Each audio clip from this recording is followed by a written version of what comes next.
ಮ್ಯೂಸಿಯಂನ ಒಂದು ಕಲ್ಪನೆ ನಿಮಗೆ ಹೇಗೆ ಬಂತು? ನಾನು ವಿದೇಶಗಳಿಗೆ ಹೋಗ್ತಾ ಇದ್ದೆ. ವಿದೇಶಗಳಿಗೆ ಹೋದಾಗ, ಪ್ರವಾಸ ಹೋದಾಗ, ಅಲ್ಲಿ ಎಷ್ಟೋ ವಿದೇಶಗಳಿಗೆ ಹೋದಾಗ ವಸ್ತುಗಳನ್ನು ನೋಡ್ತಿದ್ದೆ. ಕೆಲವು ವಸ್ತುಗಳು ಬಹಳ ತೀರಾ ಕಳಪೆ ವಸ್ತುಗಳು.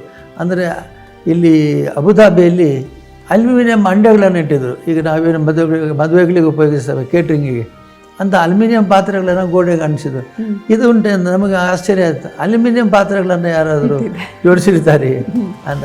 ಅಂಥದ್ದು ಸಣ್ಣ ಸಣ್ಣ ವಿಷಯಗಳು ಕೂಡ ಬೆಲೆ ಇದೆ ಅದಕ್ಕೆ, ಅವುಗಳಿಗೆಲ್ಲ ಜೋಡಿಸ್ಬೋದು. ಇದು ಕೂಡ ಈ ವಸ್ತು ಸಂಗ್ರಹಾಲಯಕ್ಕೆ ಯೋಗ್ಯವಾದ ವಸ್ತು ನನಗೆ ಅನಿಸಿದ್ದು ಆವಾಗ. ಹಾಗೆ ನಾನು ಸಂಗ್ರಹಿಸಲಿಕ್ಕೆ ಪ್ರಾರಂಭಿಸಿದೆ. ಸಂಗ್ರಹಿಸುವಾಗ ಎಲ್ಲ ಬಂದು, ಕಳಪೆ ಬಂದು, ಒಳ್ಳೆಯದು ಬಂದು, ಎಲ್ಲ ಬಂದು.